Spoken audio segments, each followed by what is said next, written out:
listeners. So what I'm going to start with is a few parish notices. And then today we're going to have Henry Owen-John, who will be talking about the work of World Heritage UK and will be giving us insights into the process of becoming a World Heritage Site. That'll be followed by Julie Reynes from Nice, who will be talking about the process of Nice becoming a World Heritage Site and what it's like, what this means to Nice today.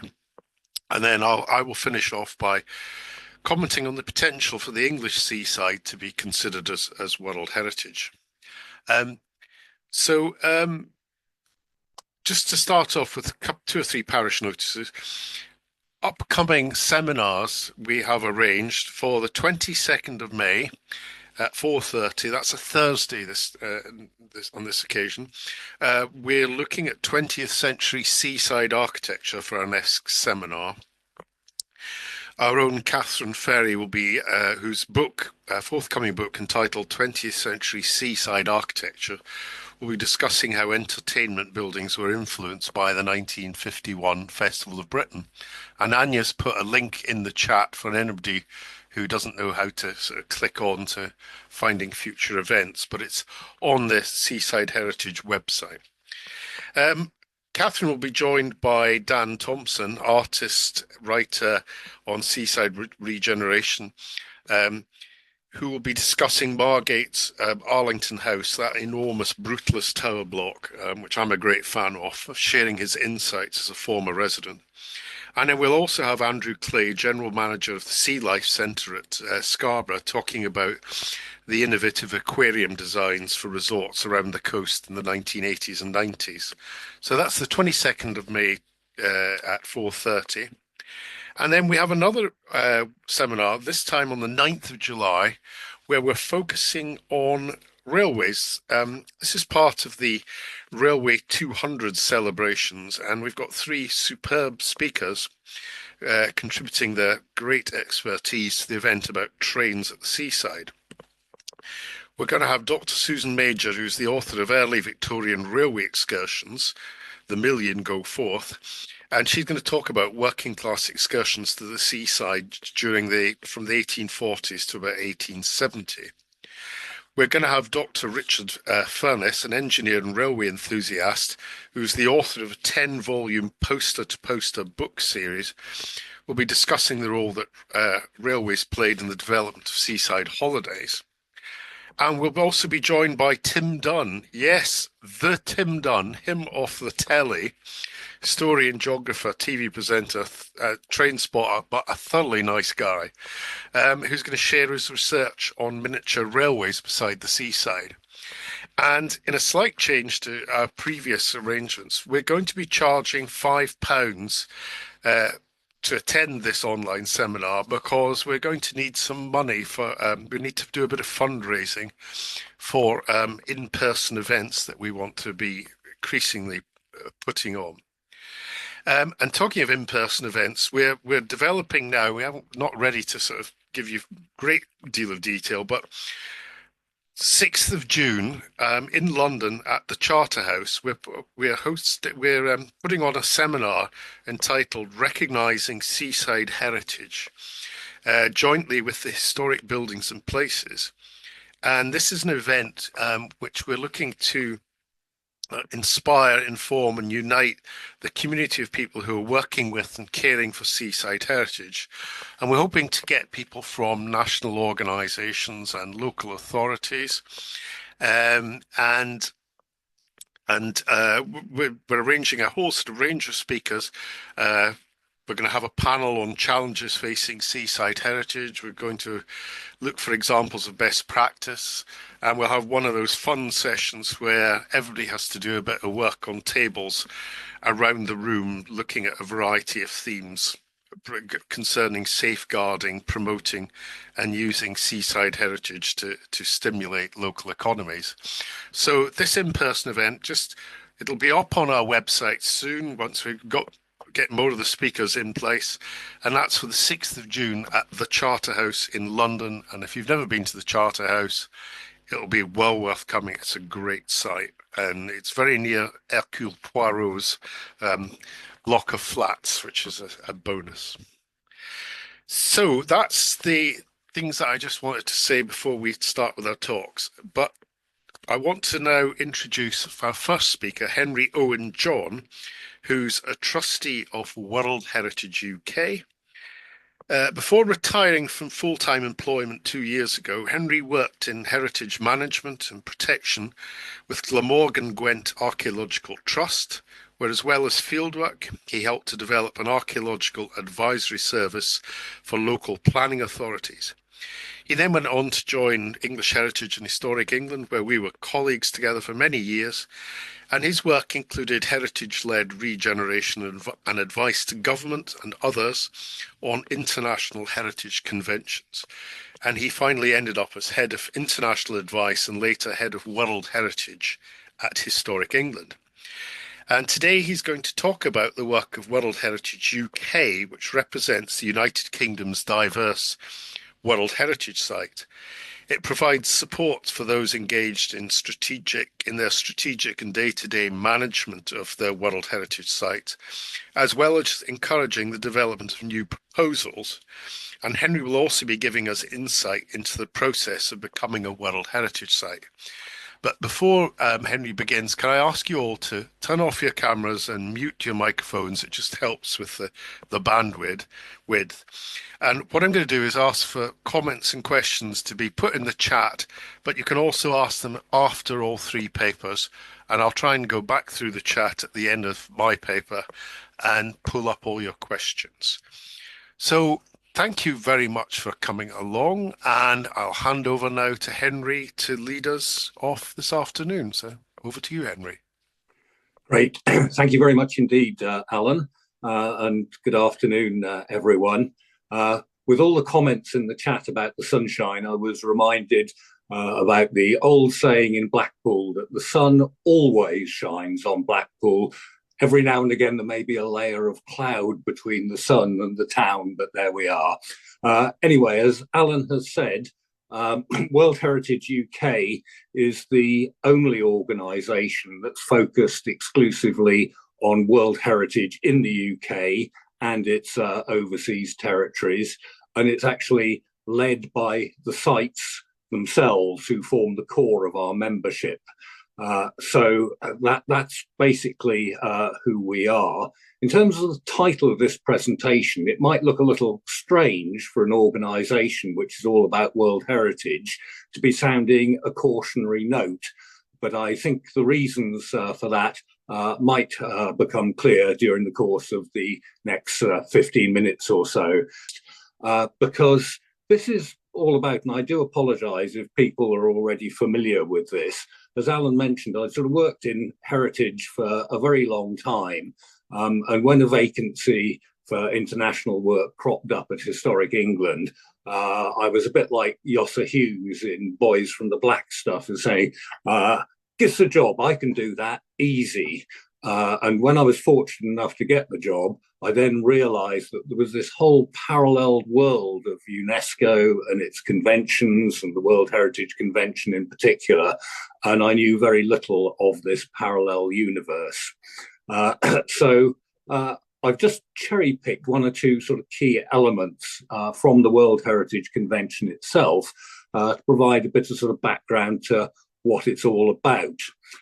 And this element, Article 4, I think is sort of fairly self-explanatory, but the bit that I've put in italics and in bold is the bit about the amount of resources the convention expects any World Heritage Site to pump in to the conservation of the site, to the management of the site, its interpretation, and there is really sort of no limit on this. It's almost like a blank check that is being asked for when it comes to the management of the site.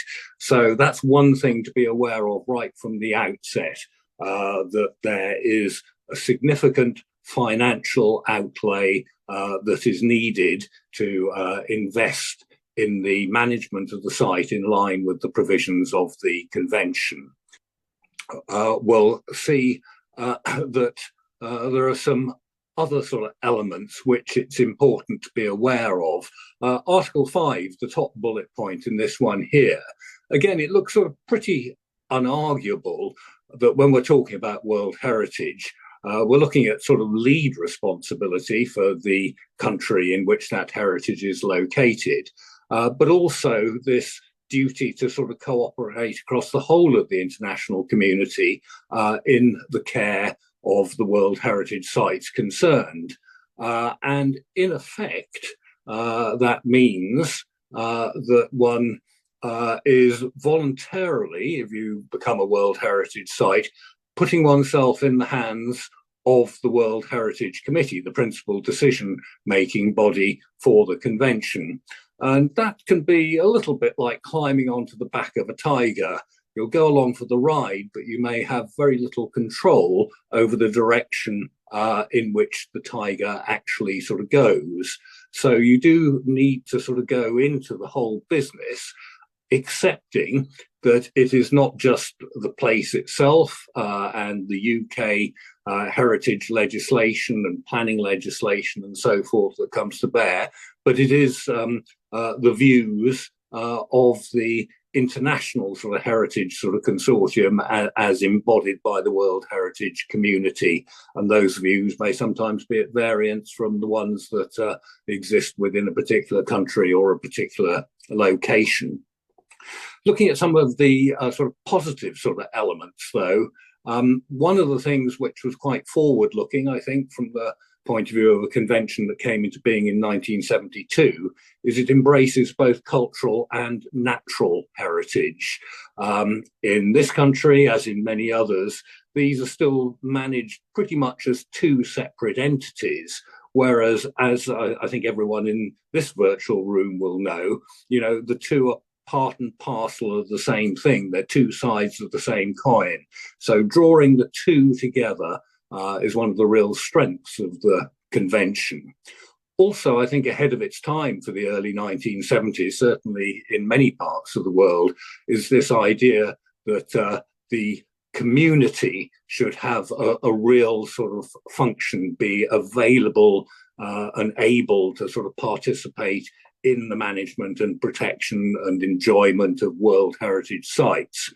So community participation and engagement is something which I think within the UK is a real strength at the moment, but back in the early 1970s, UNESCO was very much ahead of the game.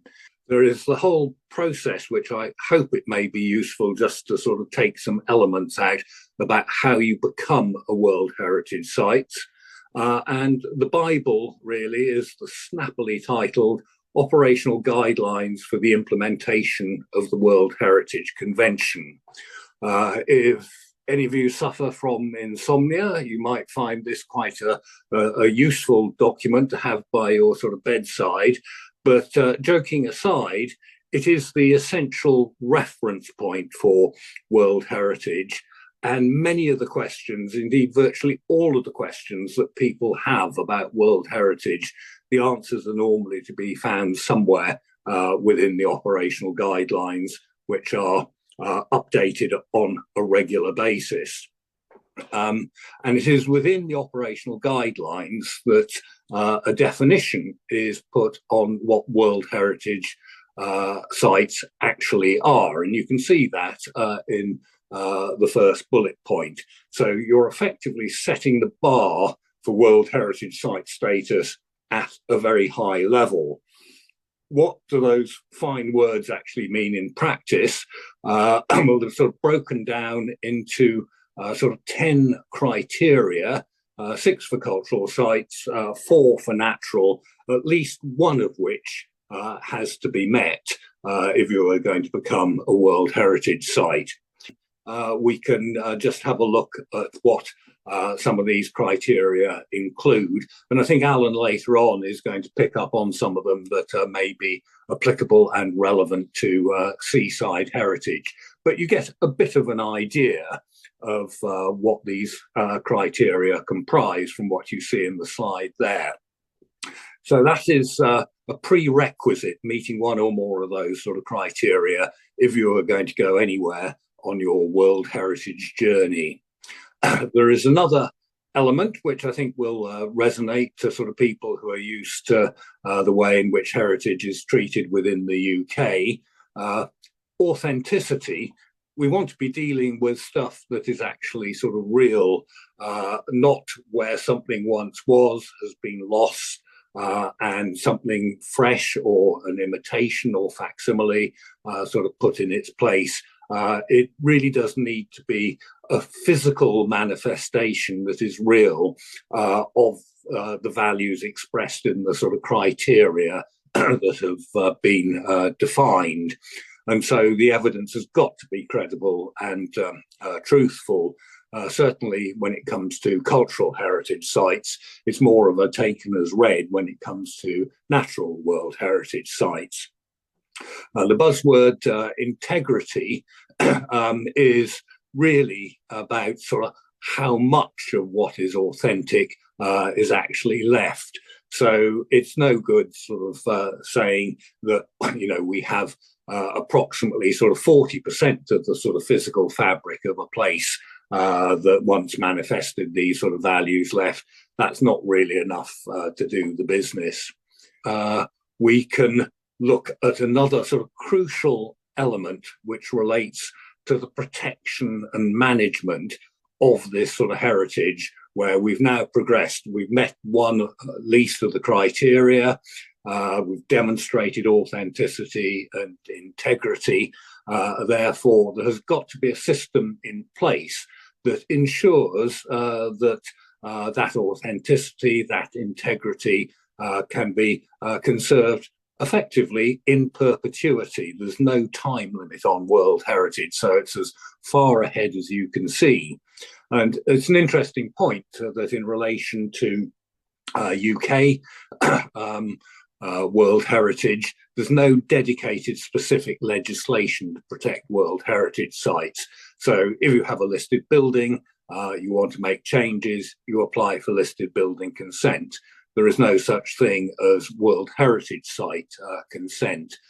Instead, in terms of planning and regulation, it is the planning system and the references to heritage within the planning system that are used to secure the long-term conservation and protection of the places concerned.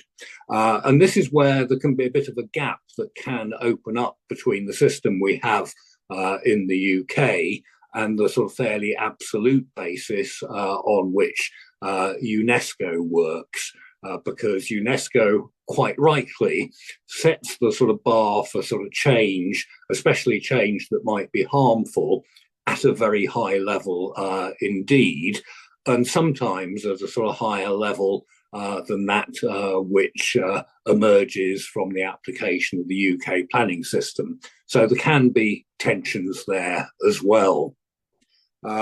What you can see here is the term outstanding universal value, which is the combination of all those three elements which I've just been talking about. You can see that in graphic form. Outstanding universal value is composed of those three elements. We are looking at a three-legged stool.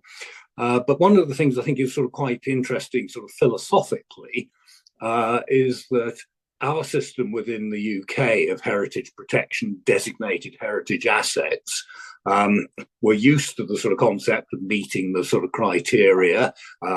We would probably term that significance in our own sort of terminology. We're also familiar with the concept that what is sort of significant has to be demonstrable by the sort of integrity and the authenticity of the physical fabric of the place on the ground. But of course, the system we have for sustaining those values, we have a separate system of protection and management in the UK to look after what we think is important. Outstanding universal value embraces protection and management of part of that outstanding universal value.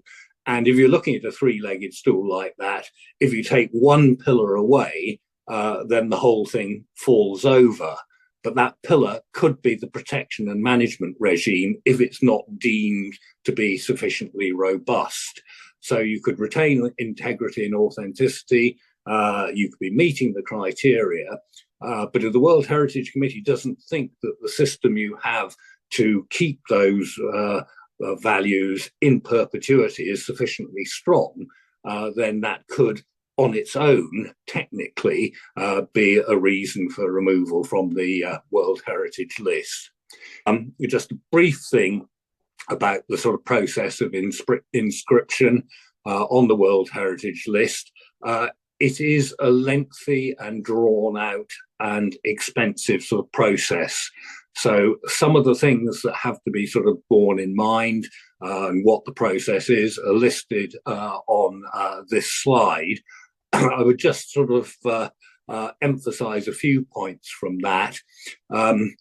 In terms of gaps on the World Heritage List, that's where there is mileage to be gained.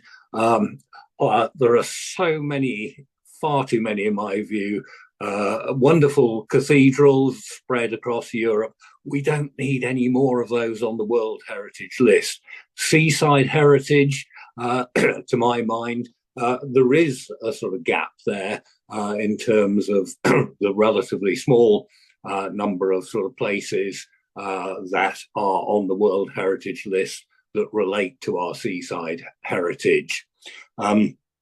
It's a very sort of processy type of thing to sort of go through. So before you can sort of get anywhere, you have to get on the tentative list within the place where you're working within the UK. That tentative list is only reviewed every 10 years or so, and the last review was sort of relatively recent.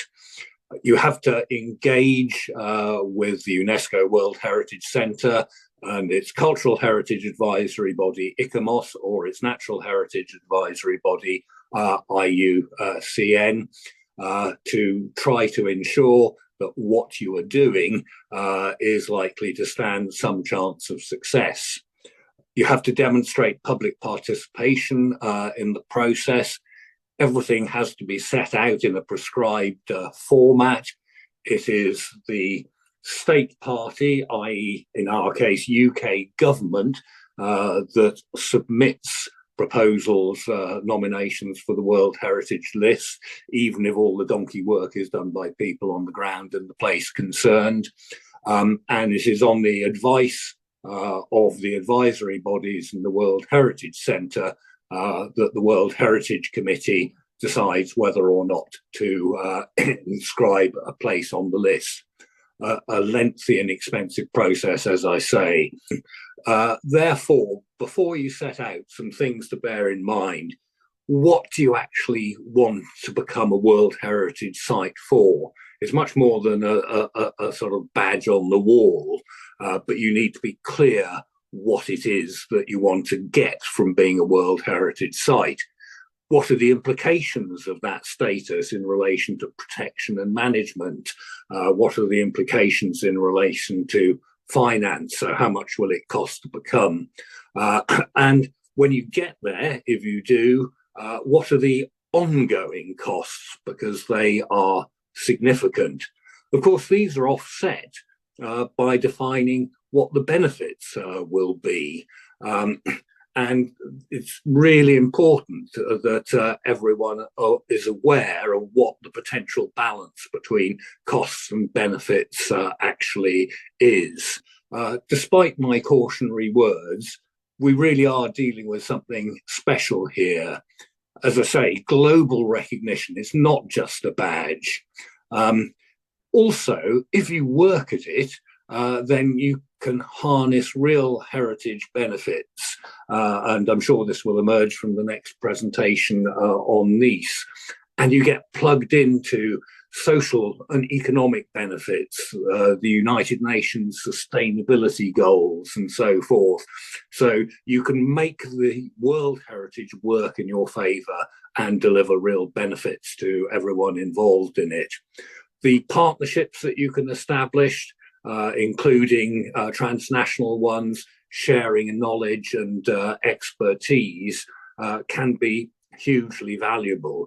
And again, there's this potential when you come to seaside heritage to looking to what these partnerships might be, not just within the UK, but more widely as well. So although the benefits don't just fall into your lap, you have to work at them. If you get through all this sort of process, then I firmly believe, World Heritage UK firmly believes, that World Heritage can be exceptionally rewarding across a very wide spectrum for everyone involved. Thank you very much, and apologies, Alan, for overrunning. Oh, that was absolutely excellent and extraordinarily scary as well, I think. That was very, very useful indeed. Thank you, Henry. I want to introduce Julie Reynes, who's been through this process. Julie graduated as an architect in 1996, having studied architecture at Marseille and in Manchester. After working for 4 years as a freelance architect in Aix-en-Provence, she joined the City of Nice's urban planning agency in 2001. From 2007 to 2014, she supervised 2 urban renewal projects for the Nice-Côte d'Azur Metropole under the control of the National Agency for Urban Renewal. She then returned to the municipality of Nice in 2014, where she joined the Mission for World Heritage led by Jean-Jacques Ayagon, who was the former Minister of Culture and Communication in France. She was responsible for the architecture and urban planning aspects of Nice's World Heritage candidacy. And I shared a fantastic visit to Nice with her, and had a really interesting walk around Brighton with her, where we looked at Brighton and compared it with Nice. Since the successful inscription of Nice as a winter resort town of the Riviera, she's been responsible for the management plan of the World Heritage Site. And so I'm really looking forward to hearing from Julie about the wonders of Nice and its World Heritage inscription. So over to you, Julie. Thank you, Alan. Well, thank you for inviting me. That's really nice. I'm glad to talk to you about this historical urban landscape of Nice that was inscribed in 2021. Please forgive my poor English, I'm sorry. It's a bit far away from me. So the part of the city that UNESCO has called the winter resort town is what I'm going to present. It's an historical urban landscape. That's an expression that you have to remember, because for your seaside resorts, it's also what the category you will have to you will be in. So it's an historical urban landscape. It's important for UNESCO. It has a whole debate about how you manage this kind of site. It's not a monument, it's not a natural site, it's a vast cultural ensemble, and it's very special. So for Nice, it took us 7 years to demonstrate our case, and that the site testifies to the evolution of a landscape modeled by winter tourism, making the most of Nice's mild climate and its coastal location between sea and mountains. So this is the perimeter that has been inscribed. It covers more than 500 hectares. So it's called the core zone or the listed property. And it's an area shaped by this leisure-based economy between the mid-18th century and around the 1940s. It covers the seafront, the central plain, and the hillsides that are watching the bay. It's important because it's where the resort was built. Of course, if you didn't have a view on the bay, it wasn't very interesting. I will tell you quickly the history after that, but as it was built very quickly in a short period of time, in this area we have 75% of Belle Époque heritage and around 25 of Art Deco. And of course, there is a buffer zone around it that covers more than 5,000 hectares. And it's it covers the hills and the seaside, of course, a part of the sea. So the inscription was based on criterion 2 out of the 10 that Henry was talking about.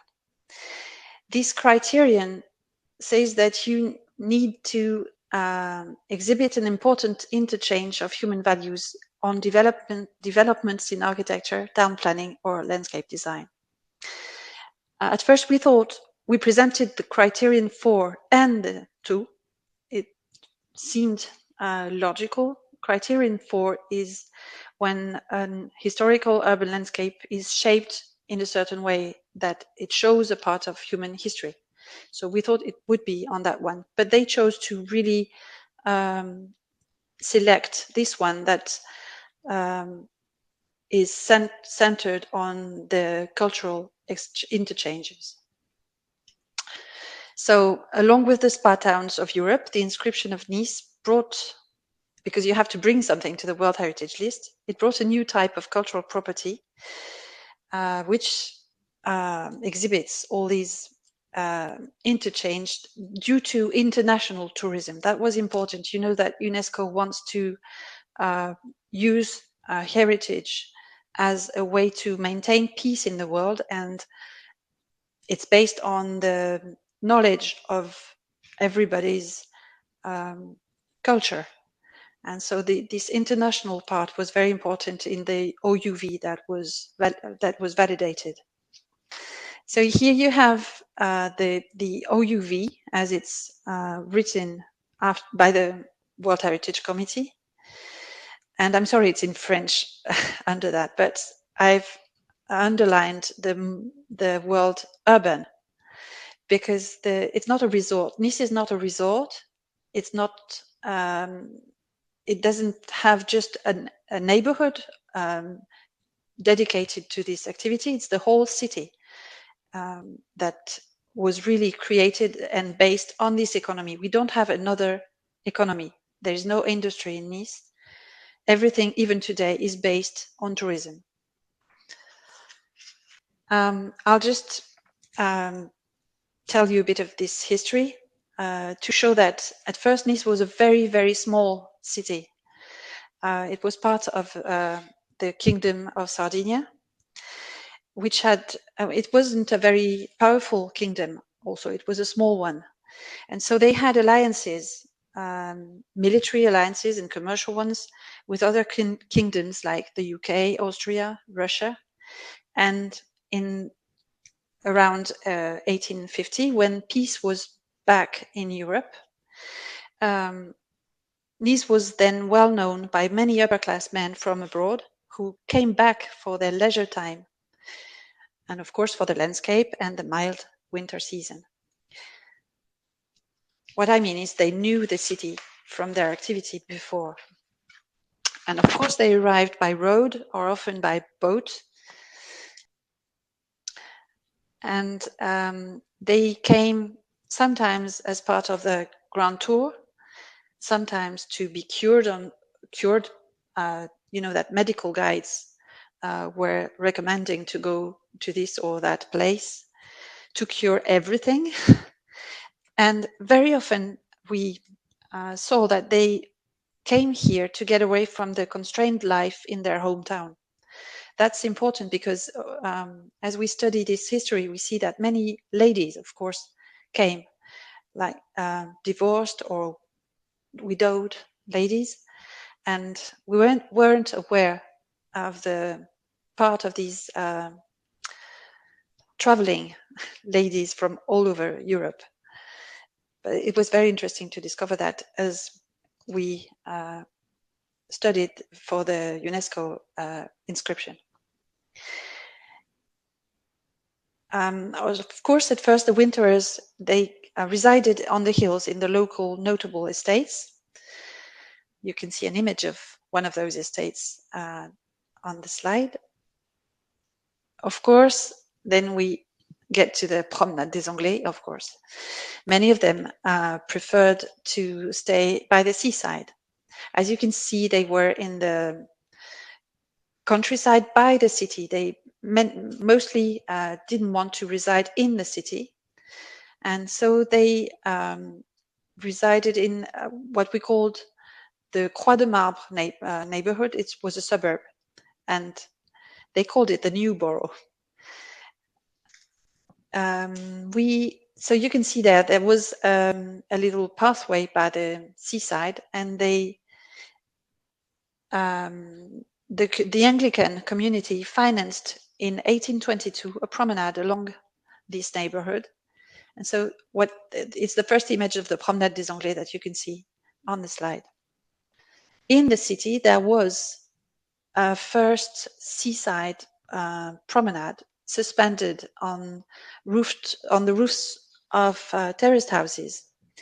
It was a promenade really typical from Italy. You can see suspended promenades like that in Naples, Genova, Palermo, but very few of them still exist, and we're very proud to have one in Nice. And it's important because this promenade was born in 1760, so it was really was what in the guide they called, when they said that all Europe was gathering on this promenade in Nice. It wasn't then the Promenade des Anglais, it was this Ponchette suspended promenade, which we still have. Thank you for integrity. That was a good point. Here I'm going to tell you about how the city has grown on the other side of the river that was bordering it. You can see on this slide, the black part is the city, in the medieval city. And there was that river cutting this city from the plain on the plain on the other side. And in 1825, the Kingdom of Sardinia created concili in every main city. And for example, in Genova, it was meant to create more housings and to make the city more hygienic.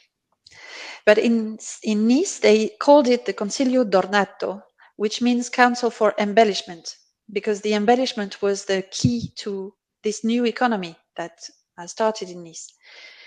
We were very we had difficulties with agriculture. Sorry, the agriculture was not very good.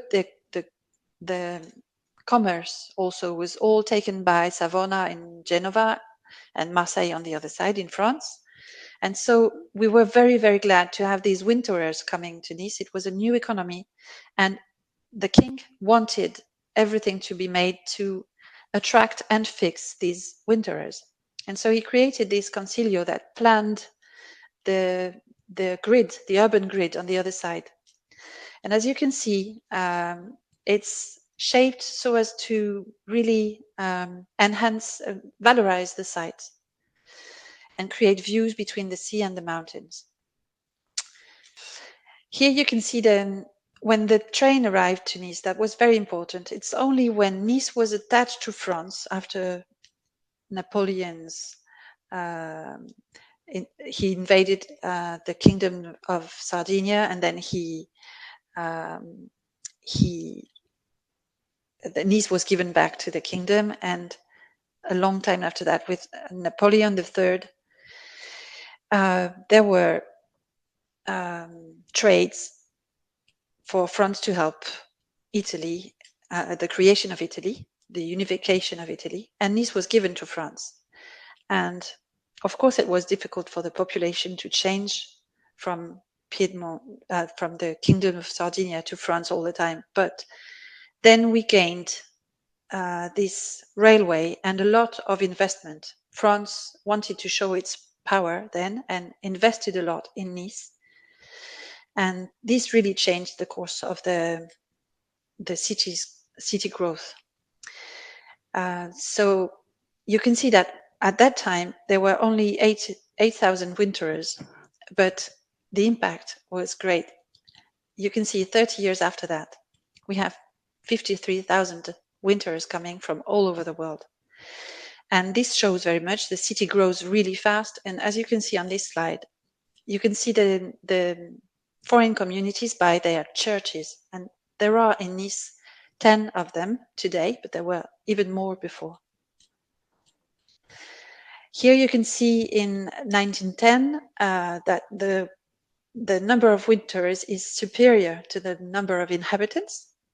And the little graph on top right shows the growth of Nice compared to Marseille, Paris, Bordeaux, Lyon, and Toulouse.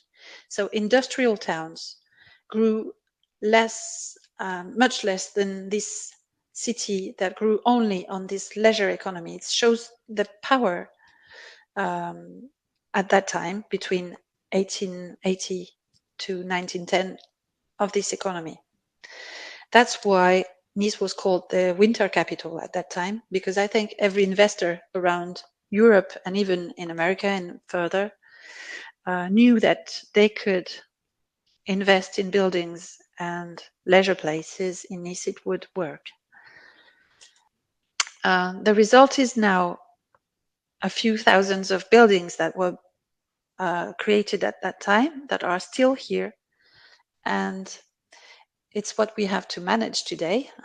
In the management plan is a bit tricky, of course, for such an area.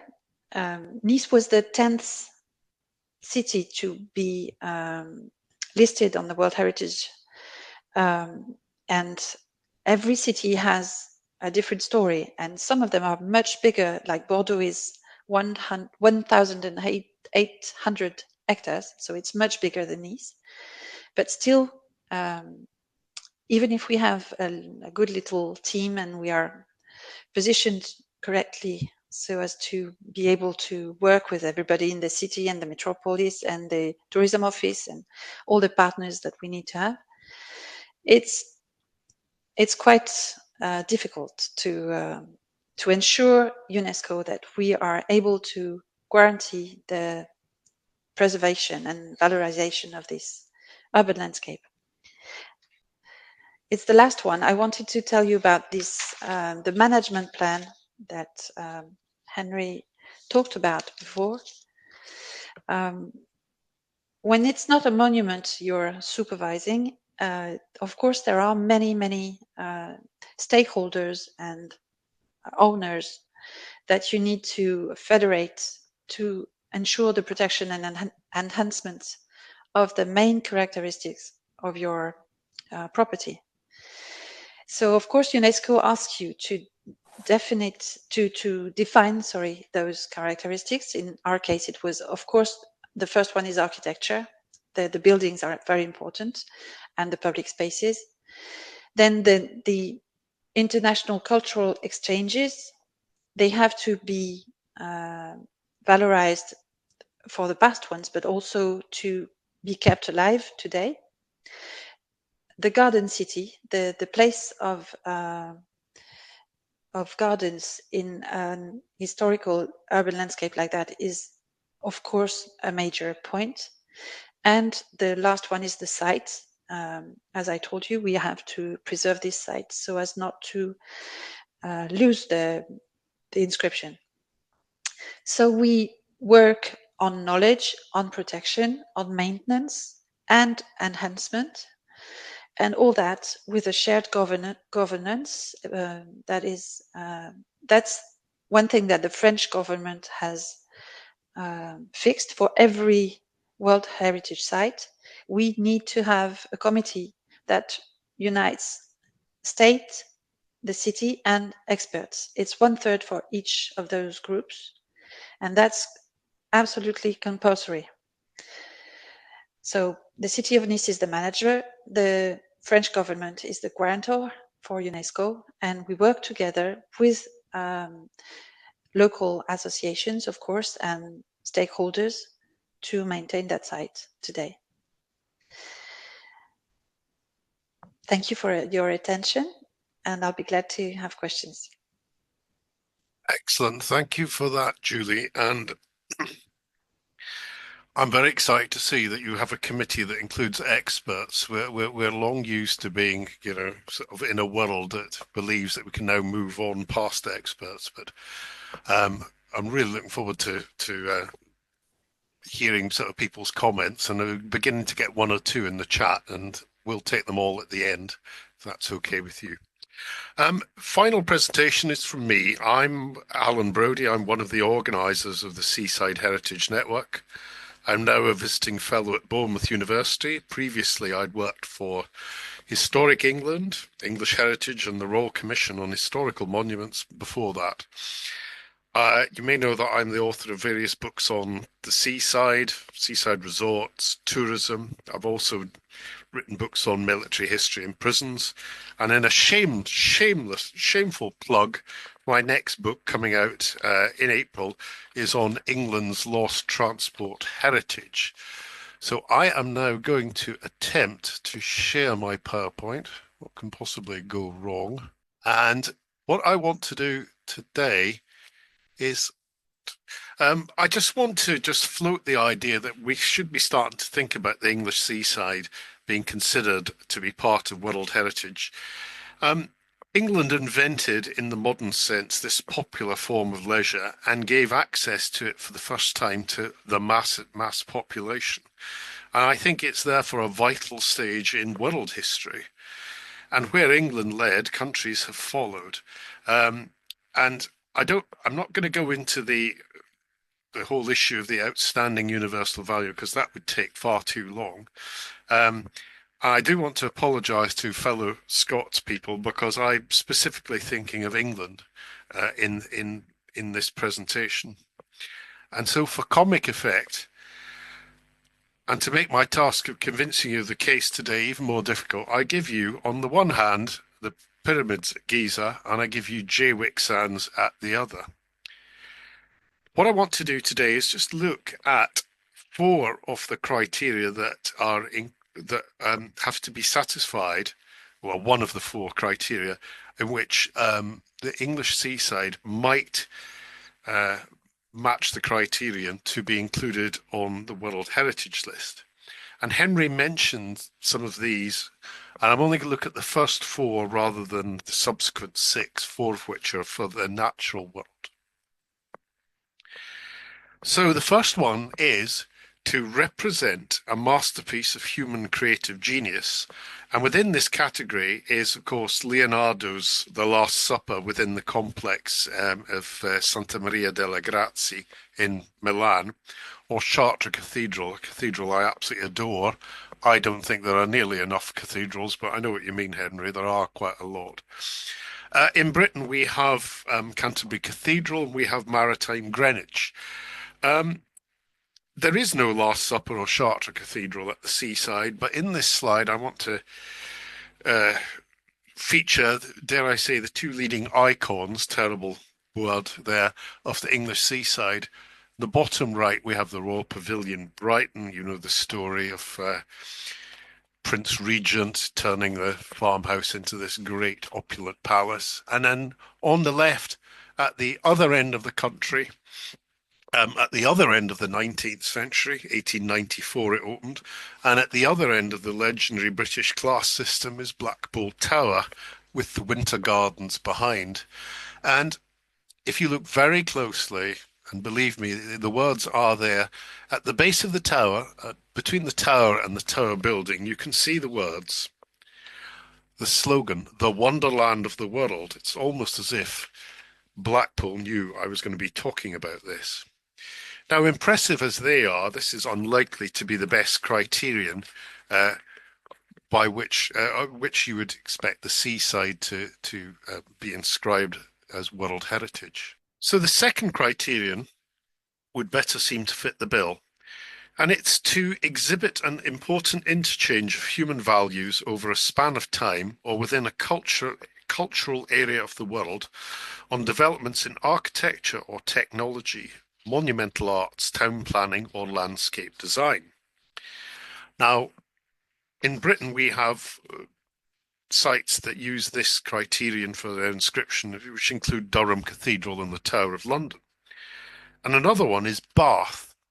And if I now read out the inscription, part of the inscription for Bath, you are focusing on this, how it meets this criteria. It says, Bath exemplifies the 18th century move away from the inward-looking uniform streets of Renaissance cities that dominated through the 15th to 17th centuries, towards the idea of planting buildings and cities in the landscape to achieve picturesque views and forms, which could be seen echoed around Europe, particularly in the 19th century. Bath's urban and landscape spaces are created by the buildings that enclose them, providing a series of interlinked spaces that flow organically, and that visually, and at times physically, draw in the green surrounding countryside to create a distinctive garden city feel, looking forward to the principles of garden cities developed by the 19th century town planners. So I would suggest that for countryside, in the case of Bath, we might substitute embracing the sea, appreciating its health-giving qualities, the idea of planting buildings and cities to embrace the sea and the view. And so I've just picked some images here. We have Brunswick Town, 1824. It's begun in Hove with that amazing sort of central square/crescent arrangement, embracing the gardens facing the sea. Bottom left, we have the Georgian Esplanade at Weymouth, which is a stunning sort of series of terraces. Bottom right, Hesketh Crescent of 1845 to 8 at Torquay. And I think quite importantly, top right here, we have the Regency 1828, St Leonard's development on the left, and then on the right, crashing into it, is the Marine Court of the, I think it's 1938. You'd never get planning permission today to do something crashing into a Regency building. But what's important about that is the seaside is not something that's just sort of part of the of romantic sort of visions, of the 18th and early 19th century. This is something that ran all through the 19th century and was still very much alive well through the 20th century. Now, Bath, to come back to Bath, Bath is rather greedy because, not content with being inscribed as a World Heritage Site once, it is also part of a second transnational serial property called the Great Spa Towns of Europe. Transnational serial property kind of does what it says on the tin. It's across a series of countries, and it's a series of sites that come together in this inscription for the Great Spa Towns of Europe. And criterion 3 is interesting because it was inscribed under this. It says the criteria is to bear a unique or at least exceptional testimony to a cultural tradition or to a civilization which is living or which has disappeared. And when you look at the inscription for the Great Spa Towns of Europe, it says, and I quote, Great Spa Towns of Europe bears exceptional testimony to the European spa phenomenon, which has its roots in antiquity but gained its highest expression from around 1700 to the 1930s. Now, I just want to quote another bit of the inscription of Great Spa Towns of Europe that could equally apply to the seaside, and just listen to how this, these are the images, but listen to how Great Spa Towns of Europe are inscribed. And I quote, taking the cure either externally by bathing or internally by drinking and inhaling involved a highly structured and timed daily regime and a combination of medical aspects and leisure, including entertainment and social activities, for example, gambling, theatre, music, dancing, as well as taking physical exercise within an outdoor therapeutic spa landscape. Goes on to say these parameters directly influence the spatial layout of spa towns and the form and function of spa buildings or spa architecture. urban parks and promenades allowed people to taking the cure to see and be seen by others. And you can begin to hear how what I'm thinking, you can almost substitute the word spa or spa towns or spa buildings with the word seaside, seaside towns, seaside buildings. Now, criterion 4 is the criteria is to be an outstanding example of a type of building architectural or technological ensemble or landscape which illustrates a significant stage or stages in human history. And we currently have the old and new towns of Edinburgh and the Palace of Westminster and Westminster Abbey inscribed under this sort of criterion. I would suggest that the English seaside could meet criteria 4, as it can be argued that it was part of the Industrial Revolution. John Walton suggests that Blackpool had to be considered in this context as a factory, and that rather than producing cotton or iron, it was producing leisure. Perhaps a more radical assertion might be that the creation of the English seaside resort was at the heart of a parallel leisure revolution that by the 19th century would impact on the lives of almost everyone. Therefore, I would contend that it illustrates a significant stage in human history. So to summarize, I would argue that the invention of this popular form of leisure and access for the masses represents a vital stage in history, and that the English seaside has the right to claim its place amongst the pantheon of World Heritage sites. And it's something that I believe would be a proposal that would be embraced by UNESCO as being something of outstanding universal value. This, I believe, could be made, a strong case for this could be made, but I wonder which resorts might wish to be part of this serial property and which sites within which resorts might wish to be part of it. Because it might be something that's good for the UK, good for England, but would it be good for individual resorts? As Henry suggested, there are lots of responsibilities and duties that come with it.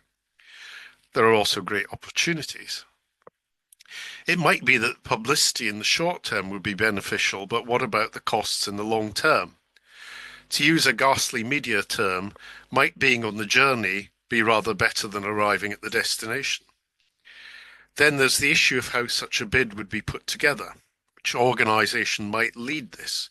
Would a new body need to be established with all the consequence, expense and likely turf wars? And what competition might a seaside bid face on the UK tentative list? Henry mentioned that the last list was drawn up in 2023, and a new one is not due to be published until 2033. So there would be plenty of time to work up a bid for the seaside. And you can see the 5 sites that are currently on the tentative list, which the UK government may bring forward to UNESCO. But then there might be competitors. What competitors might lie in the future? You know, rivals for any bid that the English seaside might face. There was, rather incredibly, at one time, talk of Benidorm being considered for. Benidorm was considering applying for inscription, and Otto Samarish Smith has suggested that Stoke-on-Trent could be imposed for inscription. Now, I've spent many a merry hour and even a day or two in Stoke, but I think if it was to become a World Heritage Site, it would bring me back to where I began. You are having a laugh.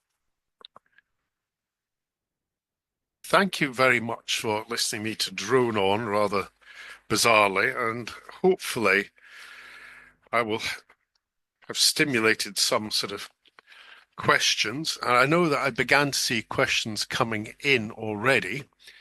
And so I'm going to just go back through the chat. Oh, before I do that, I just want to plug the fact that on the 1st of July, which the Seaside Heritage Network is designating as National Seaside Day, because we do like to have national days for just about everything. I'm giving a talk at the Society of Antiquaries in London, and Anya has put the address the link to the Society of Antiquaries lecture there and in the chat. And I'm going to be talking for much longer on this subject, hoping to sort of flesh out my thoughts on the subject. So I'm going to now just go back through the chat. He said, winging it for a minute. The first question I see from Fee Rosen to everyone: how might current and possible upcoming government legislation affect World Heritage sites status, I presume? I'm personally extremely nervous. Maybe that's one you could pick up on, Henry. Yes, I think it's a really good question. And I think the starting point is the existing situation. I just touched on it briefly in my presentation, but to go into a little bit more detail, the UK planning system works on the basis at the moment that if some level of harm to a heritage asset is pretty much unavoidable and can potentially be offset by the benefits that might be delivered by that development, then it normally goes through. If you then look at it through the UNESCO lens, they tend to set the sort of bar much higher in terms of the avoidance of harm in the first place, and they don't normally recognise the sort of argument that there might be offsetting public benefits. In the sort of guidance on heritage impact assessments, there is provision for that, but in practice, the way they interpret it is at a sort of very high level. So that is why we have a number of UK World Heritage sites where we are required as a country to produce regular state of conservation reports, which as a sort of formal sort of mechanism by which UNESCO requires people who they regard as being on the naughty step to respond to the concerns that the World Heritage Committee has expressed. So Derwent Valley at the moment, Stonehenge, we have a long list of those. And this is a result of this slight difference of emphasis between the way in which the UK protects its heritage and the way in which UNESCO perceives things from a global perspective. If you then add into that the sort of potential for any lessening of heritage protection mechanisms by this or sort of subsequent governments, then obviously there is potential for the situation to become worse. And so I think it is right to be nervous. Having said that, any government needs to be reminded that they actually signed up to the World Heritage Convention and the provisions of the sort of convention. And if they go ahead and implement procedures that make it difficult to concur with the obligations of the convention, then they need to be sort of fully aware of the problem that is sort of creating. And thus far, although we have the existing difficulty, even through the sort of planning and the levelling up and sort of planning bill from 2023, there is a recognition of World Heritage sites as heritage assets in the terms of that act, relevant assets to be taken into account in the planning system. And I think it's sort of incumbent on all of us involved in this sort of sector to sort of, through our organisations or individually, to sort of try to sort of hold this and future governments to what they have actually signed up to the convention, and not to water down the existing protection mechanisms to the extent where it exacerbates an existing problem. Thank you, Henry. Another question here. Would there be any benefit from Philip Long? Would there be any benefit from a UK coastal resort twinning with Nice? Well, I'm sure there would be great benefits, but I do know that Nice has got a bewildering number of twin towns, including the one in Britain, which is Edinburgh, isn't it, Julie? Yes, and well, it's not the twinning is not the most efficient thing I suppose. The network of European sites or national sites is really the main efficient way to work on even on candidacy. When we were working on the proposal, I joined a few of those networks that were nice enough to let me come and hear what they were talking about and showing to each other, and it was very, very useful for us. For example, you were talking about a series of sites in England, and I really recommend to talk to managers of serial sites like Le Corbusier or whatever, even transnational ones. The European spa towns is very interesting because the management is a nightmare.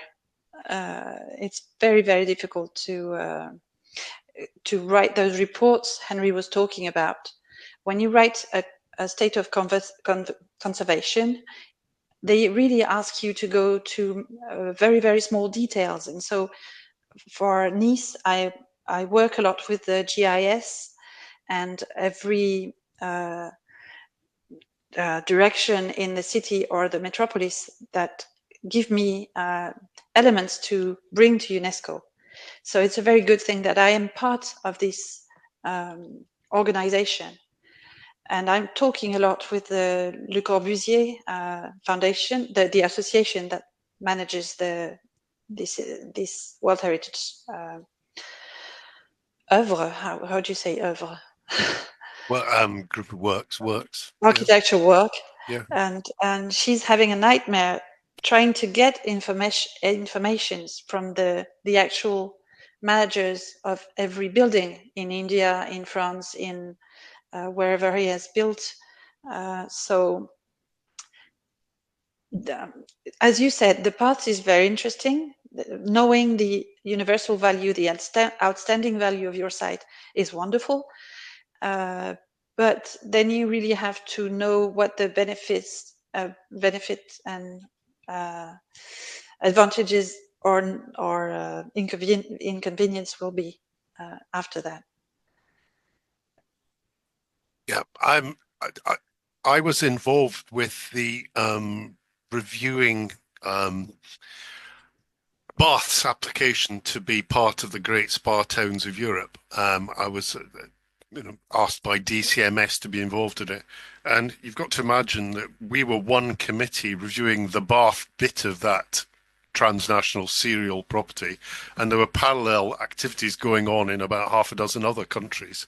So you're absolutely right about sort of the complexity of all that. Somebody's asked me, is the slogan "The Wonderland of the World" still on Blackpool Tower? It's not there anymore. That long went. That was something that was there certainly in 1920 in that aerial photograph. Can you put a link to your new book up on? Oh, absolutely. That's just what I was doing. I don't know why it's not on Amazon yet, but there I've put it in the chat. It's on the Liverpool University Press website. Julie has also in the chat put a link to more about Nice there. That's a very good, I've looked at that site a lot. That's very good. Mission Nice Patrimoine Mondial. Jennifer McNeil Moss, I wrote my master's thesis on Yarmouth Hippodrome. We love Yarmouth Hippodrome. It's fantastic. And it was featured in one of our previous seminars. Anya's put a recap there for booking onto either of our next seminars there. There's a link there in the chat, and past talks are available also on the Seaside Heritage Network website. It takes a link through to our YouTube page. And Julie said it'd be useful to talk to about World Heritage serial sites, the nightmare of management, I can well imagine. Anya's also put in the chat the 6th of June in-person event, just a brief sort of mention there about what we're hoping to do in that seminar. And we're also planning the big day out, which we had last year at Weston-super-Mare and at Blackpool before that. And we're still sorting out where that's going to be this year, but that will be in the early part of September. John Oxley in chat has said, I think there's a very powerful argument to be for English seaside resorts possessing outstanding universal value. In particular, I think Scarborough, why did I say Blackpool? Sorry. In particular, I think Scarborough is a very powerful argument to be brought forward as a World Heritage Site. It's celebrating 400th anniversary of the discovery of the Spa waters, 1626. Since then, the town has flourished as a resort, and this is expressed through its historic built environment.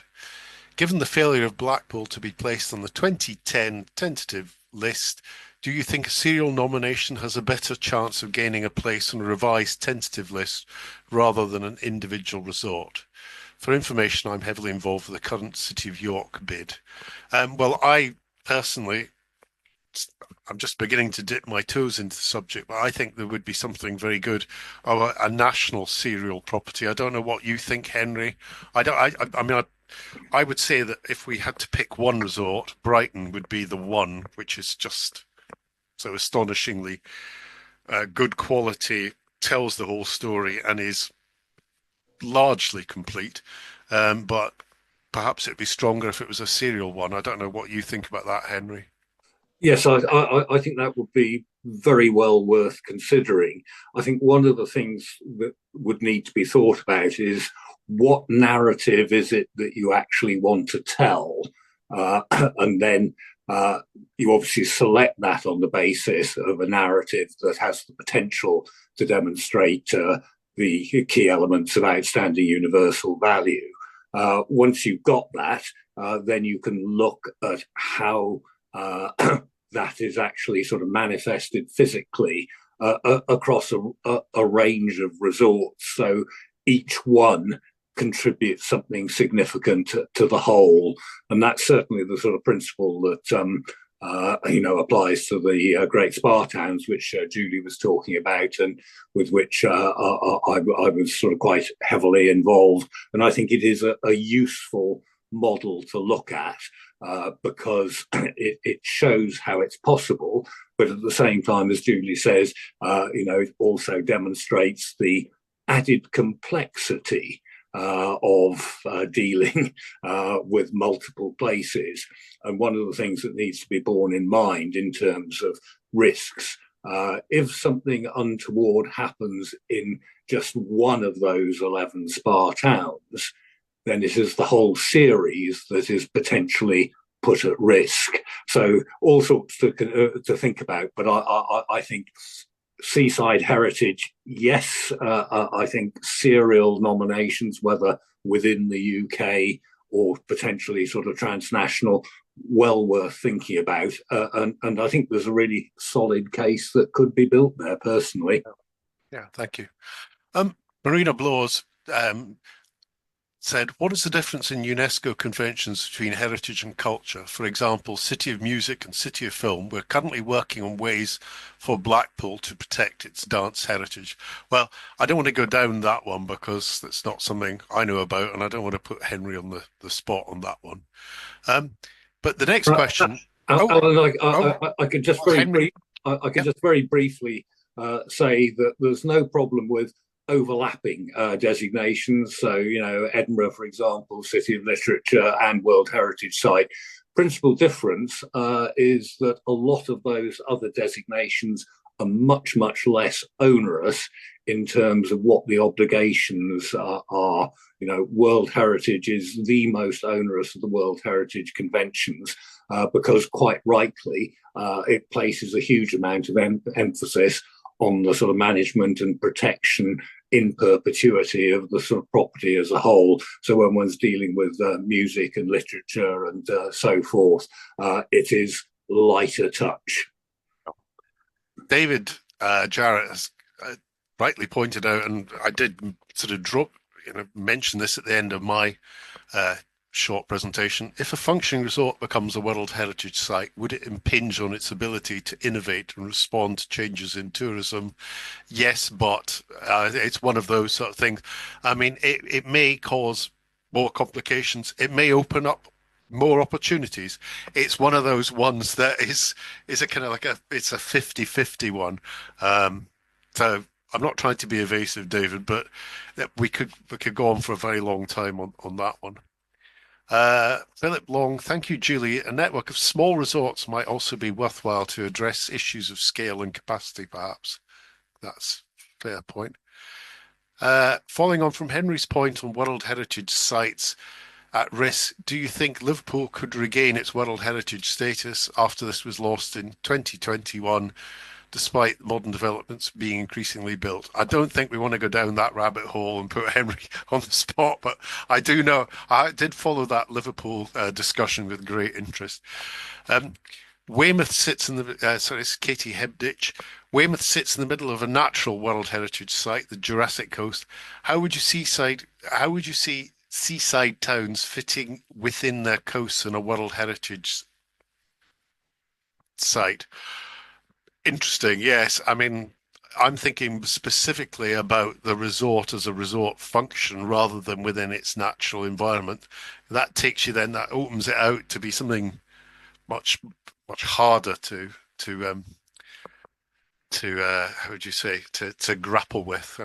Try and keep it a bit more focused, I think. John Oxley, can I invite you to come to Scarborough for a big day out in 2026? It would fit in with Scarborough 400 and big ideas by the seaside. And Anya said, absolutely, sure we would. That'd be really good. Right, I think these are just, yeah. I think that's probably, I've just other sort of comments there, but I'm not going to pick up on them. But does anybody have any questions they want to ask in person? If so, could they unmute and say hello? I'll give you a few seconds to do that. But I think we've covered a lot of really interesting ground. I mean, Nice, if you haven't been to Nice, it's an absolute joy. I mean, it's got so many great things to see. Absolutely love it. So I think I'll just end there by thanking Julie for, she apologized for her French, but I guarantee there's nobody in this chat who would speak, right, apologize for English. There's nobody in this chat who could speak French half as good as that, Julie. So thank you very, very much for that contribution. It's absolutely excellent. And thank you. You did a very nice French conference in Nice, Alan. Well, yeah, that was slightly embarrassing when I gave my paper in French and I had two English teachers in the front row of my presentation in French correcting my French live, which was more than... Right. They wanted you to speak English. Well, there were some at the back who wanted me to speak English, but I gave it in French and it was very, very interesting. But thank you, Julie. That was really interesting. I hope people in Britain have really got a good idea about what it's like to be in Nice, but also the whole business of becoming a World Heritage Site. And thank you so much, Henry, for the fantastic overview of the whole process. I think that's really important that we understand the complexities, the possibilities, but also the difficulties. So just a big thank you from all of us to Henry and to Julie for excellent presentations. Thank you very much. Thank you. And just a reminder that our next presentation is, remind me, 22nd of May, next seminar, 22nd of May on 20th century seaside architecture.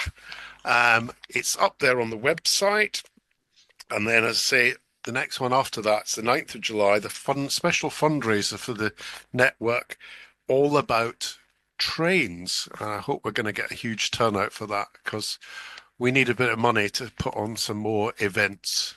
So please send your checks to me. No, I'm only joking. But thank you, everybody, and thanks for a great turnout. And get back out into the sunshine. Thank you. Thanks, Alan, for a great talk and the hosting. What a wonderful, multi-talented, multi-versatile person you are. I'm going for a lie down now. Thank you, Anya. Thanks, everybody. Thank you. Goodbye, everybody. Thanks. And see you on the 22nd of May. Yeah. Thank you very much. Bye-bye.